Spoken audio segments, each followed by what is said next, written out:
Welcome back to the channel. This is Trinity Storm and you are watching third part of What If Naruto Showed His True Self. If you enjoy this video, please like, share and subscribe to the channel. Now wasting no more time, let's start the story. Naruto had been on the move for hours with the traitor on his back. Even though he had spent a lot of energy on his fights for the day, the trip wasn't easy either. Not to mention the fact that he had to avoid two teams of sound ninja just to get back. Now that he could see the village, he sped away in a burst of energy and came back right in front of the guards, who jumped when they saw him. Mission done. Could one of you please drive us to the hospital?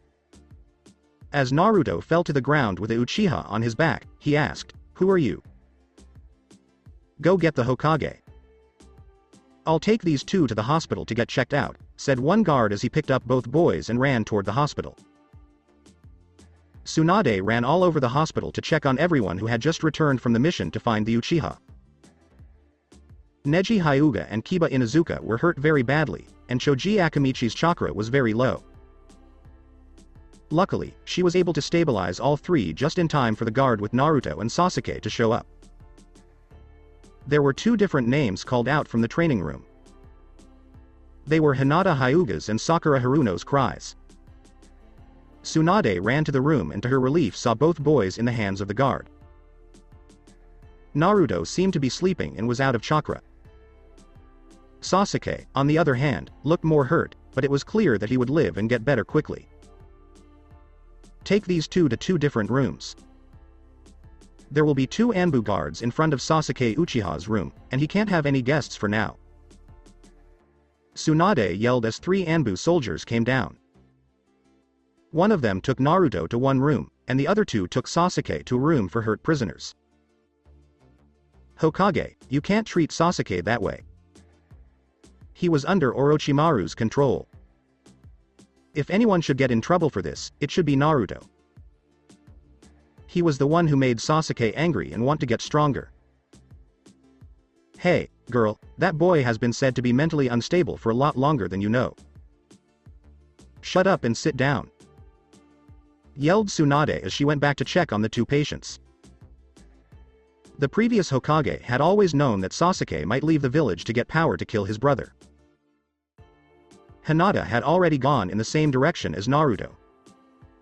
Since he passed out after coming back with Sasuke, Naruto sat there in his mindscape and talked to the Kyuubi. "You do know that the council will want your head because you hurt their beloved Uchiha, right?" the Kyuubi asked. "I'm sure they'll. I really don't like this at all. I've always had a sixth sense for when trouble is coming, and now I can feel it everywhere. They are going to be able to send me away, so I need a plan," Naruto said all of a sudden. "Yes, I can feel that, too. There are a lot of things you're going to have to think about. Like how you're going to get away from ninja who don't just want to send you away. You will have to take Hinata or she will be used as a breeding tool by the Uchiha, and you should break the Kimimaro out of jail before you leave so you have an extra friend on the trip," said Kyuubi. "Yeah, I'm going to have to find Jiraiya because I know he can help train all three of us. Then I should go where old man Sarutobi said I should go. I should be fine with all the training I'll have to do in the next few years," Naruto said as he felt his hand being pulled. "Your Hinata seems to be here already. You should go say hi now," Kyuubi said as Naruto started to fade away in his mind. He opened his eyes slowly because he was still tired from fighting all day, but he wouldn't go to sleep until he'd seen his Hinata at least once. There she was, holding his hand and crying a little bit. She was looking at his hand, so when he opened his eyes, she didn't see it. So he decided to squeeze her hand in response. She gasped, and when she looked up, Naruto was looking right at her with a smile on his face. "Hinata, you should already know who I am," Naruto said. "A little bit of chakra exhaustion won't keep me down for long," as Hinata jumped on him and gave him a hard hug. "Naruto, I was worried about you. You have been gone for a day, and everyone who came before you said they had fought Junin-level ninja. Neji, Kiba, and Choji are all hurt." Hinata cried, "I thought I'd never see you again." Naruto hugged Hinata back and told her, "Don't worry, Hinata. A few Junin and an arrogant Uchiha won't be able to stop me from getting back to you." When Tsunade walked into the room, this is how she saw them. "So should I come back when it's better?" Tsunade asked with a sly smile. Hinata quickly let go of Naruto and let out a surprised squeak. Naruto said, A few minutes would be nice, Ba-chan." This made Hinata blush even more, and Tsunade just looked surprised because she hadn't expected an answer like that. Well, you shouldn't have any trouble leaving in an hour, Naruto. Your chakra must have already been filled up by the Kyuubi. But first, I want to know what happened after you left Lee and that Kimimaro behind, Tsunade said as she sat in a chair. Naruto told her quickly how he and Kimimaro fought the 3 Junin with help from Sasuke. Then he tells her about the fight with Sasuke and the other 5 Sound Junin. Hinata and Tsunade are surprised when he tells them that he beat 5 Junin without getting hurt at all. Then he tells them how he got back to the village while carrying Sasuke and staying away from more Sound Ninja. "So you made a new friend who used to work for Orochimaru?" Tsunade asked. "Your blade can create a new level of power, and you can fight 7 Junin level ninja without getting a scratch?" "Yep. I was wondering what you were going to do with Kimimaro." He asked slowly, as if he was scared of the answer. "Don't be afraid, kid. Right now, I have him working with Ibiki and Inoichi. They were supposed to get in touch with me as soon as they caught him lying. But if he were lying, they would have found out by now," Tsunade said. He asked again, "That's good. Did you look at him and that poison for me?" "Yes, I did. It was a very dangerous poison, but I found the cure quickly and was able to help him," Tsunade said. "Good. What I did to Sasuke won't go over well with the council." Naruto said, "They'll be even more angry when they find out I wasn't hurt at all." "Naruto, the civilian council may hate you, but my father and the rest of the shinobi will never let them hurt you," said Hinata. "I know, but the Kyuubi and I were both thinking about each other earlier, and we both feel like bad things are going to happen. I think I might get in trouble for what I've done." "I have never been wrong about how I feel before," Naruto said. Well, Naruto before an Anbu walked in, Tsunade said, "I don't think the council will be able to do anything as long as I'm Hokage." "Hokage?"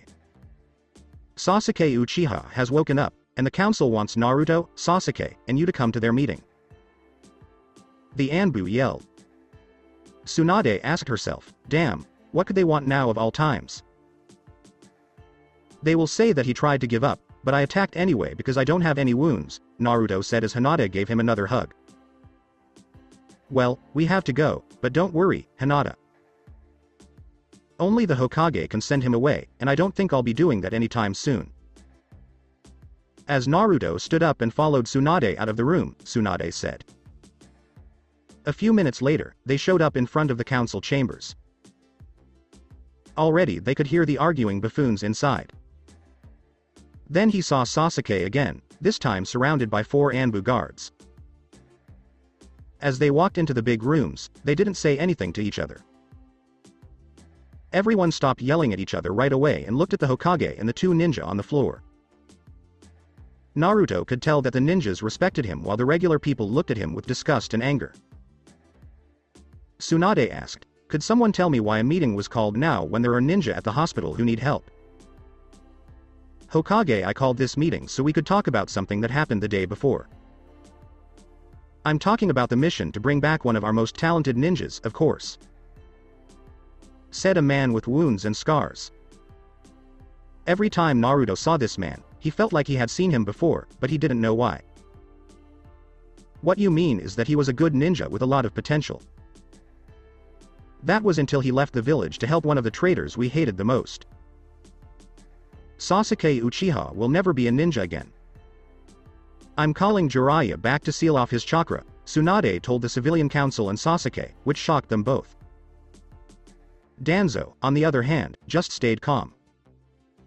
"If I'm right, Tsunade, you've left out some important facts about the mission that everyone in this room needs to know. First, I'd like to point out that Uzumaki doesn't seem to be hurt at all, while Sasuke Uchiha seems to be hurt pretty badly. Now that I think about it, Sasuke was the Rookie of the Year, and the only way for the worst student in his class to beat him was for Sasuke to let Uzumaki beat him. Sasuke Uchiha, don't you think so? Asked Danzo while everyone else in the town was smiling. That's right, Danzo-sama, Sasuke said with a smirk as Naruto looked at his face and thought about what it meant. It seems like he was never going to run to begin with. Naruto didn't show any sign of surprise on his face as he thought, he wanted me to beat him up so that I would be banished or killed and he could take my sword and my Hinata. That's impossible, and you know it, Danzo. We have witnesses who say Sasuke left the village with Sound Ninja last night. Yelled Tsunade. I'm just telling you what I can see. Sasuke Uchiha is the last Uchiha in this village, and I don't think he will ever leave for any reason. Naruto Uzumaki, on the other hand, is a dangerous ninja who attacks his friends even after they give up. Danzo said, I think we should put him to death or send him away so he can't hurt anyone else. All of the other ninja looked shocked, while the civilians looked pleased with themselves. You have no right to suggest any of that because only a Hokage can decide on that kind of punishment, and I will never do that to my little brother. Said Tsunade angrily. I thought you might say that, so I got ready for it and told the fire daimyo that you were related to Naruto Uzumaki. He totally agrees with me that Naruto Uzumaki should be exiled or killed, Danzo said. It doesn't matter what he thinks because he doesn't have the last word, Tsunade said. I thought you might say that, so I thought it might be a good idea to get rid of you as Hokage. You've become too close to a ninja from Konoha, and that's making it hard for you to decide what to do about this. The daimyo has already agreed to this plan because he thinks it is right. Danzo said with a smirk, all we need is a majority vote from the council to get rid of you. The people around him looked like it was Christmas. Fine, get rid of Ba-chan, but the Hokage and Konoha will probably lose the support of two of the strongest ninja in the elemental nations. Naruto, in his wisdom, said, being a Sannin gives them the freedom to move around and not belong to any village. One of the civilians yelled, we don't need that Sannin brat, we'll have an army of Uchiha under our control. Danzo said, yes, we will. All of you who want Tsunade Senju to be removed as Hokage, please raise your hands. Everyone on the civilian council, plus Danzo and the two advisors, put up their hands. No matter what, Tsunade's job as Hokage would be taken away from her. When Hiashi saw this, he knew what he had to do. Since I know how this meeting will end, I'll leave and let you all choose a new Hokage. The head of the Hyuga family said, since Naruto Uzumaki and Tsunade Senju are no longer needed, I will leave with them. Naruto looked at him for a second, then he and Tsunade left the room together. She said, I'm sorry, Naruto, that I couldn't stop that. Don't be worried, Ba-chan. Old man Sarutobi always had a plan for what I should do if I were ever kicked out of the village. We need to talk to Hiashi at the Hyuga compound right away, though, before it's too late, Naruto said as he ran toward where he saw Hiashi going. Hiashi Hyuga, who looked sad, was there to greet them when they got there. Hiashi asked, Naruto, I'm sure you know why I wanted to talk to you tonight. It has to do with how Hinata feels about me, the banished container. I want you to know that I will find Hinata and be with her one day, even if I am sent away. Naruto said, this village couldn't keep me away from her. She is the light of my life. That's why I want you to get married to my daughter. If you get married to her before you are kicked out, the council can't stop her from going with you. The Uchiha and the elders of my clan won't be able to hurt her, Hiashi said, shocking Naruto and Tsunade. But Hiashi, you'd be happy for Hinata to be kicked out of the village? Asked Naruto. Hiashi said, no, I'd send her away so she could be happy for the rest of her life. Okay, I agree, but when are we going to do this? Don't we need a priest and some witnesses or something? Asked Naruto. Hiashi said, no, You just need to ask Hinata yourself, and as clan leader I can do the ceremony myself. Then where is Hinata? Naruto asked. Hiyashi said, she is in her room right now. Good. Naruto said as he vanished in a flash. Hinata just laid down on her bed after a long, hard day. She was very worried about Naruto while he was on his mission, and as soon as he got back and woke up, he was called to the council, where he thought he would be sent away. She turned around when she heard a noise coming from her window. Naruto was sitting on her window. Hey, Hinata-chan, Naruto said in a soft voice. Hinata got up quickly and gave him a hug as he laughed a little. She yelled, Naruto-kun, I thought they would have kicked you out. Before she could say anything else, Naruto pulled her away for a second and kissed her on the lips. They kissed for a minute until they were both red-faced and broke up. Hinata-chan, I have something to tell you. Tsunade's job as Hokage has been taken away from her. Naruto said, there's a good chance I'll have to leave the village by tomorrow, as Hinata began to cry and hugged him for comfort. What are you going to do, though? Naruto-kun, I don't want you to leave the village. Not now that we're together. I just can't let you go. Please bring me along. At first, she was very upset, but by the end, she was almost begging him to take her with him. Are you sure, Hinata-chan, that you want to come with me? If you leave with me, you'll never be able to see your family again. Naruto said as he kissed her on the forehead. I don't care. She cried into his chest, I just want to be with you. Then, Hinata-chan, will you marry me so we can stay together? She jumped in surprise and looked at Naruto as he asked her. All she saw in his eyes was love and care, and at that moment she knew what she wanted to do. Yes. She said, I'll do it, Naruto-kun. As she kissed him again. Look, Hinata-chan, we don't have a lot of time. We have to wait until morning to choose a new Hokage, and I am sent away right away. Your father told you to meet him at the main building on the property, where the ceremony will take place. When we are sent away, we can leave after that. Then we'll go to Wave, where Ero Sennin promised to meet me if something like this ever happened. Naruto took her hand and led her out of the room. They were about to start an adventure that would last the rest of their lives.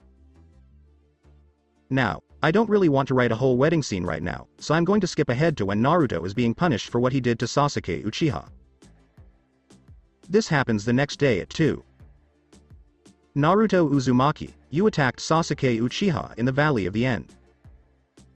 This crime has only 2 ways to punish it. The council will decide which way we can go based on how they vote. Raise your hands if you want Naruto Uzumaki to be killed for almost killing Sasuke Uchiha, yelled the new Hokage, Danzo.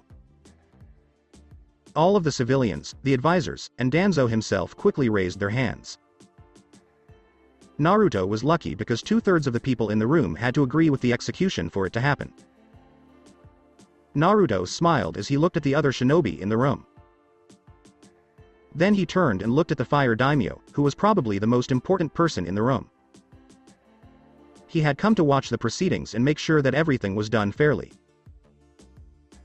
Well, since you didn't get the required number of votes, Naruto Uzumaki, you will be kicked out of Konoha for the rest of your life. Do you want to say or ask anything? Asked Danzo. Naruto looked up from where he was sitting on the ground, with Tsunade and Hayate on either side of him. Yes, I do want to ask you something. Since I've been kicked out, does this mean that everything that should be mine will still be? I think those are the rules about being kicked out of our village, Naruto said as the fire daimyo looked at him and spoke for Danzo.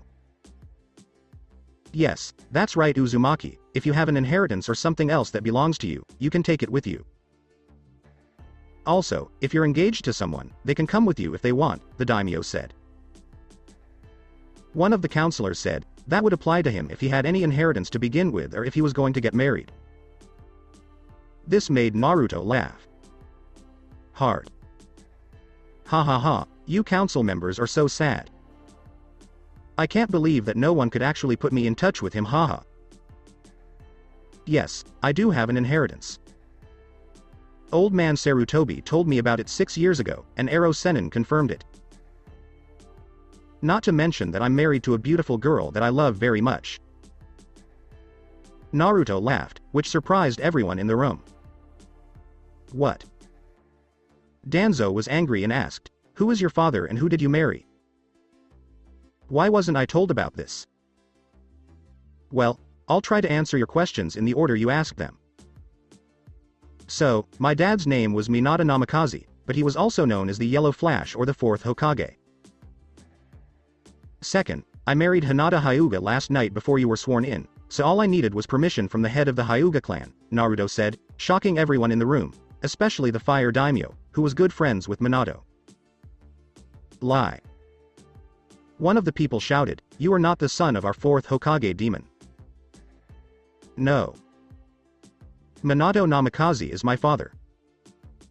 He is the same person who sealed the demon Kyuubi inside of me the night I was born. Naruto looked at both Tsunade and Hayate and said, "I already have 2 people in the room who were there when I was born." He is telling the truth. I brought him to the world from Kushina, and Hayate, who was one of Kushina's students, was one of her bodyguards. Naruto has every right to own 1/3 of all the money in Konoha. I have all of the Hokage's personal jutsus and items sealed in this envelope, Tsunade said as she held up an envelope with a blood seal on it. This demon can't get away with taking so much of our money. One of the people shouted, "Anbu, kill this demon before he can run away." As Anbu landed on the ground with their weapons drawn. But by this time, the daimyo had finally found his voice again. Enough, the law is clear on this issue.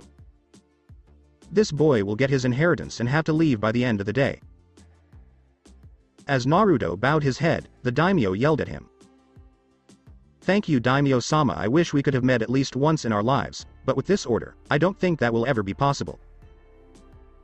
I heard that you were one of my dad's best friends. I'm leaving the village tonight before midnight, and you won't see me again," Naruto said as he stood up and walked out of the meeting. Hayate and Tsunade followed him for a short distance before stopping. "I'm taking Shizune, my apprentice, out of the village again.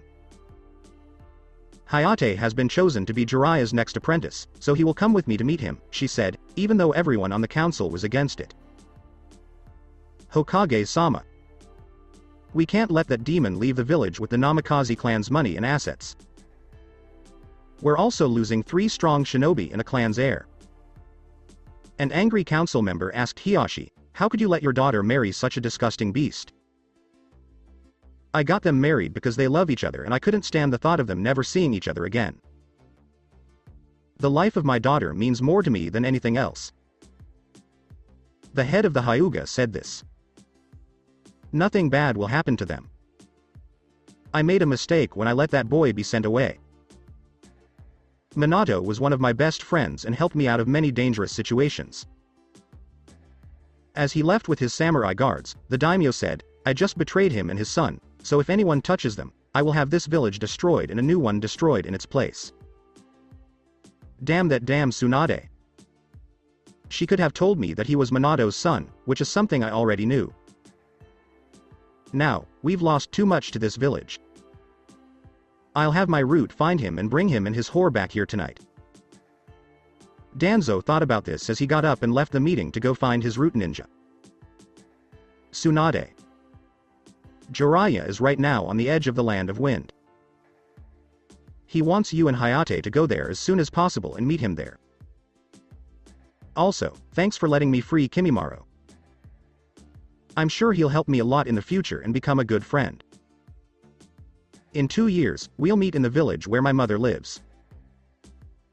Tell Jiraiya that I can't wait until the next time we meet to fight him one-on-one and beat him. Keep my dad's money and jutsu safe until we meet again." Naruto, who was standing in front of Hayate and Tsunade, said this. "Don't worry, we know what we are doing. When we get together again, everything will be ready. What will you, Kimimaro, and Hinata do while you're gone?" asked Tsunade. Kyubi told me about a big problem that will happen in a few years. He told us about a being who can help us fight this thing when it comes, but first we have to get the elemental nations to work together. Remember that this will only work if I have at least 3 other Jinchuriki. Now, goodbye, I'll see you both again. Believe me, Naruto said as he ran to his apartment to make it look like he and Hinata would leave that night and head toward Suna. Naruto stopped suddenly and smiled brightly in front of him. His new friend and his new wife both stopped and looked at him, wondering why he had stopped so suddenly. Everything seems to be going as planned. They don't know that we're gone. We have 2 years to become the strongest ninjas the world has ever seen. Naruto said, we'll stay at Wave for a week before going to meet this man Kyubi keeps talking about, and the other two nodded. Later the next morning, Danzo was pacing around his office because he was so angry. He had just heard that Tsunade and Hayate had left before he could find out where they were going, and the Root Ninja couldn't find Naruto or Hinata Namikaze's trail. Then there was that sound Junin that Naruto had brought back. He had gotten away and hurt a few of his guards. Last but not least, he had to deal with a haughty Uchiha who demanded training from him and more than one wife now that he could start rebuilding the Uchiha clan in just 2 years. He kind of wished that kid was more like Naruto, but Naruto was in the way of his plans, so he had to get out of the picture. He couldn't deny, though, how strong the Sharingan was, and with a new Uchiha clan, no one could stop them. The man in the black cloak asked, "Are you sure the rumors are true?" Yes, the Kyubi's Jinchuriki was kicked out of Konoha and is now all alone in the world. Another man in a black cloak said something. He looked like a Venus flytrap. 2 of the men in cloaks looked at each other across the room and nodded their heads in agreement. Everyone else in the room did not notice this at the time. These 2 had been working for Jiraiya for the past 6 years, and they were about to start their own plan. No one noticed, but the eyes of a huge statue had changed to a dark shade of purple. A threatening voice came from the realm of darkness and said, "Soon I will have enough power to come back and kill the last of them for good." The wheels of fate were turning, and only a few people had the power to stop the raging darkness that would eventually take over the world. Naruto sighed as he looked out at the big ocean at the bottom of the cliff where his house was. Nearly 3 long years had passed since Kimimaro, Hinata, and he left Konoha and went to live with a group of swordsmen far from the elemental country's coast. They were a group of people who lived their whole lives worshipping a small number of Biju. This included the Nanabi, Hachibi, and Kyubi, who were said to be the only Biju with pure souls. Some Biju, like the Shukaku, weren't as good, but they weren't bad, either. They found out that there used to be a big Biju called the Jubi, and that the beast wasn't dead but had been locked away by some Biju in their containers many years ago. The Kyubi himself said this was true. When they heard that the Jubi had changed the minds of most of the Biju before it was sealed, this part shocked them. Only those who were strong enough or the Shukaku, who were too weak to be a threat to the Jubi, stayed out of its reach. Now, when they got out of their containers, most Biju would do everything they could to help the Jubi get away from its business. This is how they first found out that Akatsuki planned to use the power of enough Biju to free the Jubi from its prison. They also found out that all of the Biju had stronger forms that looked like humans and that each one had its own blade. They also gave the Jinchuriki swords that they could use, but only if the Biju wanted them to.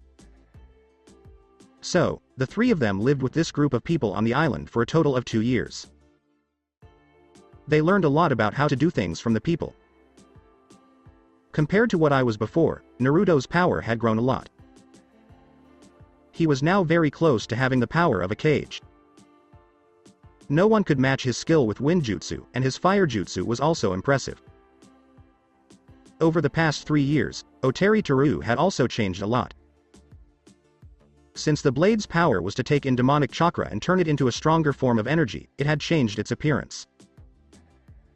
It was no longer black and red, but just black, with a piece of azure cloth wrapped around the handle. The blade changed 85% of the Kyubi's chakra into its pure form, so it was now much easier for him to use. He no longer wore his red bodysuit because he wanted to match the color of his sword. Instead, he wore a white cloak with blue flames hanging from the edges.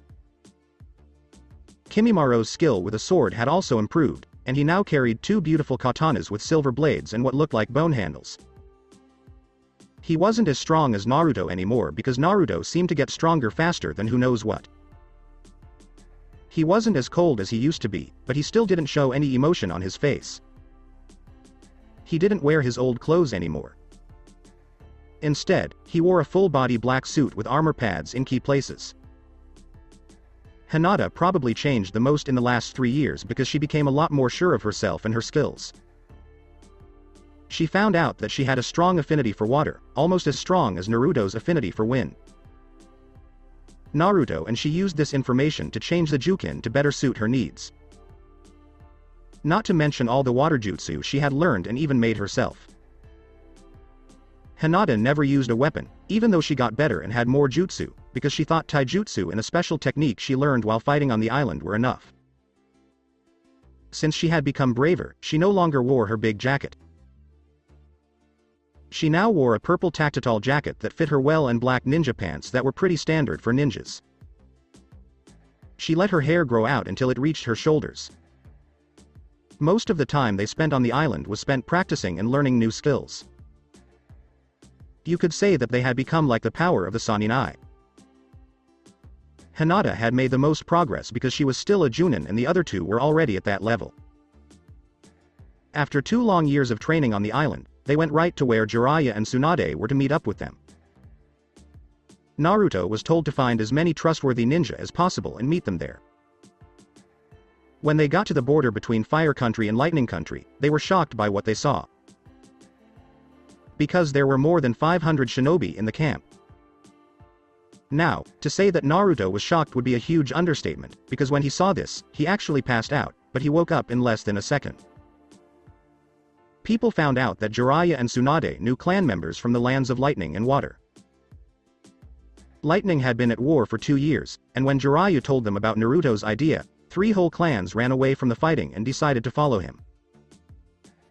In the Land of Water, 4 clans offered to follow them in their ideals, which was a lot like what happened in the Land of Fire. Not to mention the group of rogue ninja who had nowhere else to go. Luckily, this group only had ninja in it that Jiraiya could trust. All of the clans and shinobi were there for one reason, to help rebuild Naruto's mother's village, the hidden Whirlpool village. The whirlpools that surrounded the island where the village was built could only be turned off by an Uzumaki. This is why the village had never been rebuilt before. It was near the coast of a huge island that was about 5 miles from the coasts of Fire and Lightning. It was about half as big as the Land of Fire and made a lot of money. But the daimyo was a powerful man who respected the people of Whirlpool and never got sucked into one of the bigger villages. Naruto talked to the man while they were training together, and the man agreed right away to let Naruto rebuild the new village. So, when Naruto came with as many ninja as he could find, the daimyo had everything ready. After 2 long years on the road, Jiraiya, Hayate, and Tsunade were overjoyed to finally see Naruto again. The plan was for Tsunade to run the village for the first few years, until Naruto had earned the trust of the other ninja. Naruto made thousands of clones every day, so it didn't take as long as you might think to rebuild. In just 2 months, the ruins were turned into a great village that could have been one of the 5 great ninja villages. The first year was by far the hardest. Since the village was new, it was hard to get ninja from clients. Even so, the Land of Blades, named for the famous swordsmen who used to come from the island, but not the ones who worshipped the Biju, often sent missions to them. When people heard about the newly rebuilt village, they sent diplomats and spies to find out as much as they could about it. When they found out that Tsunade Senju was the cage of their village, they were in for a nasty surprise. They were able to make deals with both Kumo and Suna and trade with both of them. Plus, other countries, like Waterfall, Spring, Winter, and Wave, joined the trade deals quickly. When they all found out that Naruto Uzumaki was one of the ninja who worked for the village, they were all shocked. They found out that Konoha was nothing more than a country that wanted to take over every other village. They knew this because Konoha sent 3 times as many spies as any other country, but none of them got very far. Danzo had made the village a very powerful place, but everyone in the village was unhappy because of it. Riots were put down quickly, and people who spoke out were killed without a trial. When things were like this, they wished they had never let Tsunade go. As part of their agreement with Kumo and Suna, they came up with a way for all three villages to get better by having their Jinchuriki trained together. Naruto couldn't help but like Gaara when he saw him again, and they became fast friends. Then there was Killer Bee, who thought he was better than the other two Jinchuriki because he was older. However, when Naruto beat him in a fight, he realized he was wrong. During this battle, Naruto found out that the Akatsuki had taken the Yugido earlier that same year. Since the day Naruto beat the guy who was said to be the best swordsman in Kumo, they got along very well. Naruto showed each of them how to make the swords that they should be able to get from having a Biju inside of them. As you might have guessed, Gaara got a sword that could move sand and even turn into sand. He didn't even need his hands to use it. It was a long katana that was made of sandpaper. The blade could cut and blow up people. Then he could use the blade to send out powerful blasts of yellow energy. Gaara had to turn down the cage position because he was too young to do it well. Instead, they chose another Kage who was close to Jiraiya because he loved his books. Killer Bee's powers turned into a pair of black scimitar blades with purple and red handles. Both blades could control lightning better than anyone else, being able to make storms out of thin air that could wipe out whole armies in a few minutes. Then he could move as fast as a lightning bolt, which made it impossible for anyone to avoid his attacks. Since he still had a lot more demonic energy than what was turned into human energy, he often used his sword to attack by firing red bolts of lightning. Even the Waterfall village planned to send its Jinchuriki to the new power as a trade so that it could join forces with it. In just a few weeks, Fu would show up, and then they would have the only Jinchuriki who would help them without being asked. When Naruto saw Hinata open the door to their house from their balcony, he couldn't help but smile. In the middle of the original Uzumaki clan compound, their house was the biggest one. "Hello, Hina-chan." Naruto said hello to her as he stood up and kissed her. "Hey Naruto-kun. So you could go see her, the Hokage sent an Anbu here." It looked like it was urgent. Hinata said, "I'm a little scared." It can't be that bad, and if it is, I'll just get Kimimaro and we'll go kick some asses like we always do," said Naruto. "Haha, no one can stand up to you too. But if you have to go on a mission by yourself, please be careful," Hinata said as she hugged Naruto even closer. "I willa. Don't worry, I don't think I'll have to worry about much, and I think Gaara is already in the village. I'll see you later, Hinata-chan, right?" He said this as he flashed away after letting Hinata go. Naruto moved through the village quickly. The village was almost impossible to take by force because it was surrounded by whirlpools and cliffs. However, if enough ninja came and a trader let the whirlpools go, the village could be taken. He got to the Uzikage's office quickly, where Tsunade, Gaara, and Kimimaro were waiting for him. "I'm not sure if that's right. Gaara. Kimimaro." Naruto asked, "How are you two doing?" As he sat down in one of the three seats. Naruto.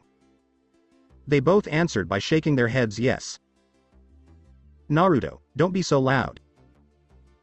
We can't get close to the village because of your noise, said Tsunade darkly.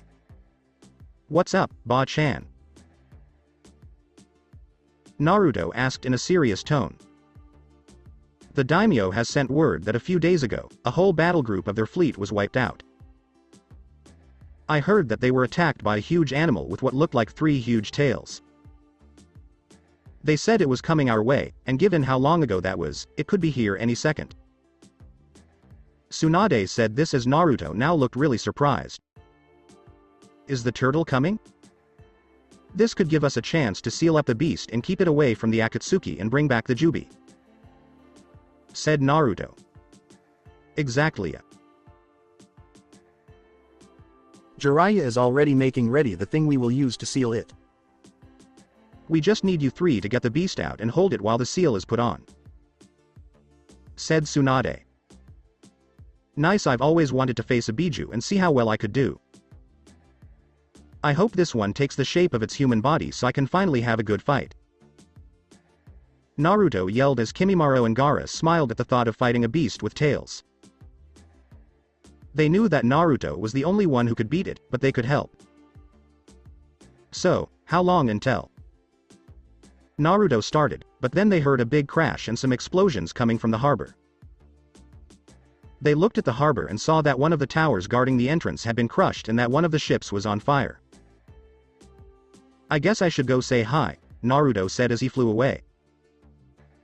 When he got there, he saw that about 30 ninja were already there and ready to fight the Biju. "Leave the area. This one is mine," Naruto yelled to the other ninjas in the room. All of them looked at the man who was standing on top of the tallest tower with his sword drawn and ready to fight. Everyone obeyed quickly because they all knew how much power the blonde captain held. "Arise from the eternal ashes. Tori true," Naruto yelled, "Konpeki Rakurai," as his sword lit up blue and sent power into him. Then he used his favorite attack on the big shadow that was still under the water.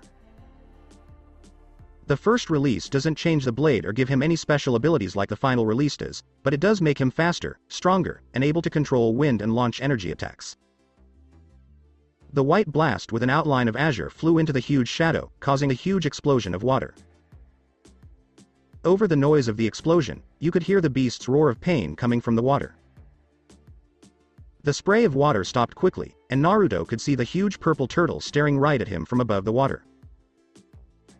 Naruto yelled, "Get ready to die, beast," as he pointed his blade at the turtle. "Show me how much power a Biju really has inside them." When the Biju saw the man on top of the huge tower, they knew right away that this kid was holding one of the stronger Biju. At this point, it made its choice as black energy surrounded the Biju and exploded outwards, sending a shockwave that knocked down most of the people in the area. When the mass of black energy broke apart, a big man in a black cloak stood on top of the water. He was at least 7 feet tall and had very broad shoulders. He looked like he would use his huge strength to try to beat his opponents. His yellow eyes were bright and shone through the hood on his face. He was holding a huge sword that looked like Zabuza's blade, but it had grooves all over it that made it look like fish scales. 3 long, scaly tails were moving behind the man. "A container thinks it can stop a Biju as strong as I am? I'll be glad to kill one of my brothers for good." The Biju said this as it lifted its glowing sword into the air. It was made of black and purple energy, and it swung down at Naruto. Naruto raised his sword and swung it at the energy blast, blocking it and sending it flying into the sky, where it blew up. "You can't beat me with attacks that are so weak," Naruto said it calmly as he went out of sight. The Sambi had just enough time to raise its blade and block the attack that was meant to cut off its head. Naruto quickly used his momentum to launch attack after attack at the beast. At first, it looked like Naruto's speed put the beast on the defense. At least, he was until 3 tails suddenly shot at Naruto, catching him off guard. "This is all you've got, boy. You don't deserve the power of a Biju," yelled the Sambi as it launched itself at Naruto, who now had to fight against 4 different parts. As Naruto sped up and blocked all 4 limbs, sparks flew, but he couldn't attack because the beast kept moving so quickly. "Wind release. Wind dragon of the blade," Naruto yelled as he blocked an attack and pointed his blade at the Sambi. The Sambi's eyes grew wide when a wind dragon came out of the blade and tore right through him. Naruto said, "I guess that means you aren't good enough to be a Biju." "Damn Biju, he can take a lot more damage than that, but that should have hurt him a little bit at least." As Naruto brought his sword up to guard, he thought. The water moved slightly under his feet. He jumped back as 3 long tails came out of the water. This is what the Sambi wanted as he flew at Naruto after popping up a few yards away. Naruto could only block the sword when he was in the air. He couldn't do anything when the tails hit him in the stomach, head, and hips. As he was righting himself in the air, he saw the Sambi coming and used a great breakthrough to send himself back to the water so he could get his balance again. When the Sambi came down and hit his sword, a wave grew around the two of them. Naruto pushed the blade back and used his opening to attack the Sambi again. But the tails got in the way again and stopped the blade. Naruto quickly blocked the other two blades with a single swipe, but he wasn't able to stop the third one, so it cut him across the chest. He jumped back at the last second to avoid most of the blow, so it wasn't too bad. I need to find a way to get rid of those tails. Naruto yelled, "Shadow Clone Jutsu!" As 3 of his clones joined him and charged at the Sambi. Now the fight was more even because Naruto's clones were distracting the tails while Naruto fought the Sambi head-on. Again, they hit each other, and Naruto was able to get through the Sambi's defenses and cut him, but the cut healed again. The two locked blades and were at a standstill until the Sambi opened its mouth to reveal a ball of spinning black energy inside it and fired it at Naruto. When 2 huge blasts of energy collided, Naruto could not be seen. The Sambi laughed as it started to walk toward the village and said, "I guess you were just talking like mortals." Konpeki Rakurai. Someone yelled from the top of the Sambi. It turned its head at the last second and got caught in Naruto's huge energy blast. "Your attack was way too slow for it to have ever hurt me." Even though he had some small cuts and burns, he made fun of Naruto. When the Sambi showed up, it was clear that Naruto had hurt the Biju a lot. The blast cut off and killed 2 of its 3 tails, but the body seemed to be in better shape. The thing was staring at Naruto as its cloak tore apart, revealing a purple skin with scales underneath. Several wounds on its body leaked green blood. "It looks like I've come up with a better way to hurt you. I guess that only attacks from other Biju can really hurt another Biju for good. So that's why my Wind Dragon didn't hurt you too much," said Naruto. "You whelp. I'll kill you and everything you care about," yelled the Biju as it flew at Naruto even faster than before. When Naruto used his flash step, he disappeared, and all that was left of the 2 fighters were plumes of water where their blades crossed. As the 2 cut and hacked at each other, it looked like they were doing a brutal dance. The 2 reappeared for a second before sending out 2 blasts of energy at each other. When the 2 blasts of energy hit each other, they caused an explosion of white and black energy. Again, the 2 fought at the center of the energy explosion. The fight got more intense as each strike sent out a blade of energy that cut into the cliffs around the bay and the water itself. Both of them were slashing at each other like crazy, but neither of them had been hit yet. Both of them got up at the same time and glared at the other person. "That's it, I'm not going to be fooled by such a low life. I'll tear you apart," yelled the Sambi as he began to shine with a bright violet light. "All right then. Fly to the 4 corners of the world. Tori true," Naruto yelled as he was surrounded by a blast of energy that looked like azure. A few seconds later, he came back with his sword in his hand, but this time the blade had ridges on it, as if to stop it from moving in the wind. The Sambi showed itself again, but this time it looked very different. The beast was not as big as it used to be, but it was still as tall. Most of its body was covered by turtle-shaped armor that looked like it was made of metal. Its sword was smaller and had sharper edges than before. "This is me at full strength.